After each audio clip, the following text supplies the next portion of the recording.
Today, I got a quick and easy video for you guys. I want to show you how to clean your salt cell. So if you got a pool and you're a pool owner and you want to learn how to do this yourself, stay with me in this video. I'm going to show you guys how easy it is to do it. No problem. Let's get at it. Yo guys, what's going on? Welcome back to the channel. If it's your first time here, welcome. And to all my longtime subscribers, you guys know the drill. Welcome back. Guys, today I'm going to show you guys how to service your salt generator. And it's an easy DIY. So if you own a pool and you've always wanted to know how to do this, you want to save this video because I'm going to break it down for you as usual, step by step, and show you guys exactly how to service it. Now, everything as usual that I leave will be left in the links in the description, along with timestamps if you want to jump to any specific section. But there's not much to it, so let's get at it and let's go ahead and clean this thing. All right, now the first thing you guys want to do is you want to shut off your pump. So if you guys have a panel like this, you want to go ahead and put it in either service mode or timeout mode, or if you have a disconnect, just pull it to turn off the power to your pump. Now, once you guys have the pump turned off, if you guys have a filter with a pressure relief valve, you can go ahead and open it to relieve the pressure in the system so that you can go ahead and loosen the connections to your salt cell. Once you have all the water shut off, all you need to do now is disconnect all the unions and electrical that are connected to your salt cell. You guys want to hear something funny? I noticed that about 99% of the people who watch my videos aren't subscribed. And to be honest, I'm not exactly sure why. And if you don't mind, hit that subscribe button so you can help me push to my 100K goal. I love doing these videos for you guys, but I also like the engagement. So guys, please don't be shy, hit that subscribe button. Anyway, let's get back to cleaning this thing. So first you want to go ahead and unplug the power. And then you're going to go ahead and loosen the connections that are holding your salt cell in. Now, these should only be hand tightened, but if you have a pipe wrench or one of those strap wrenches, you can use them to loosen these. In my case, I have 3, as you can see here, but I'm going to take all of these off. And all you want to do is just turn the couplings and loosen them until they all come loose. And then you can go ahead and remove the salt cell. And if you look down inside here, you can see the fins. Mine isn't too dirty, but that's what it's going to look like before you're ready to clean it. And we'll see how it looks once we're done cleaning. All right, now that we got the salt cell out, as you can see here, mine is pretty decent because I usually maintain them pretty well. But what you want to do is once you have this out, the next thing we're going to do is we're going to fill this with some water and muriatic acid.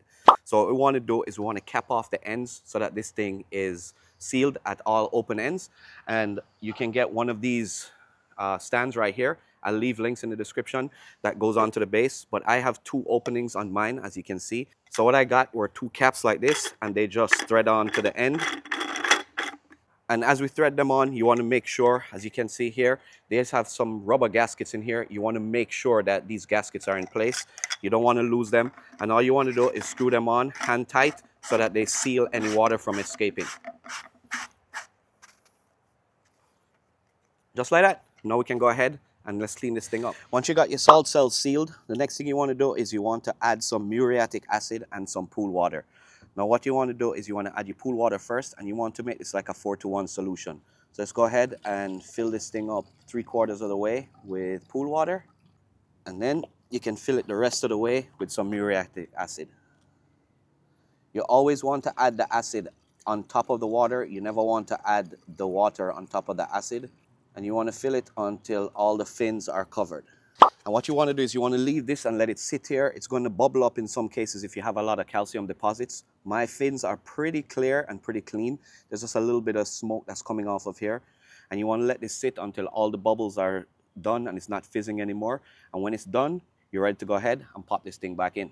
Once it's done, you can go ahead and dump this thing out. Dump it out somewhere where it's not going to damage anything, maybe in an old garden bed or somewhere where you're not going to damage your grass or anything like that. So let's go ahead and dump out the water.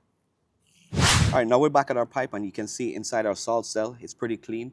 Now, you'd want to clean this out I would say every 6 months, at least inspect it and check to see if it's dirty. And if it is, then you kind of get a gauge on how often you need to clean it. 3 months, 6 months, or a year, depending on how efficient your salt cell is. That's how often you want to go ahead and change it, or at least check it. Now we can go ahead and put this thing back in, and it's pretty easy. All you need to do is remove the caps that you guys installed. These things are awesome, by the way. Once you have them removed, set them to the side, and now we can go ahead and start putting back on all our devices. Now I'm going to replace my sensor, and it should just slide right in. And again, you just hand tighten the union. Again, taking your time and just making sure that the threads are on right and that it's nice and snug. Last but not least, you want to go ahead and check the orientation. In my case here, the flow is going this way, so you want to go ahead and put it back in the same orientation. And if you forget, just remember, take a picture before you start. That way you can reinstall it in the right direction. And all you want to do is slide it between the two pipes, get it nice and level, and then you can go ahead and start hand tightening, making sure that the thread is in the right direction. And all you want to do is screw it down until it's nice and snug, and you just hand tighten it one extra turn. I like to do both of them in the same direction at the same time, just to get them pulling together at the same time. Just make sure you hand tighten them and do not use a wrench if you can avoid it, because you don't want to break any of these pipes or the salt cell itself. Once you have it nice and tight, just go ahead and replace the power. And then once you turn this thing on and check for leaks, you should be good to go. All right, so now we got this thing installed. It's all tightened up. We checked for leaks, and this thing is good to go. And just like that, guys, we are done.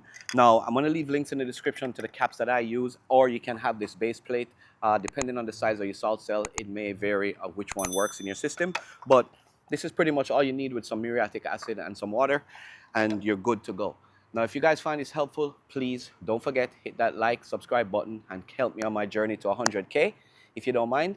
And don't forget to leave a comment down below if you clean your salt cell differently, or there's any other techniques that you have questions about. Leave them in the comments and I'll answer them.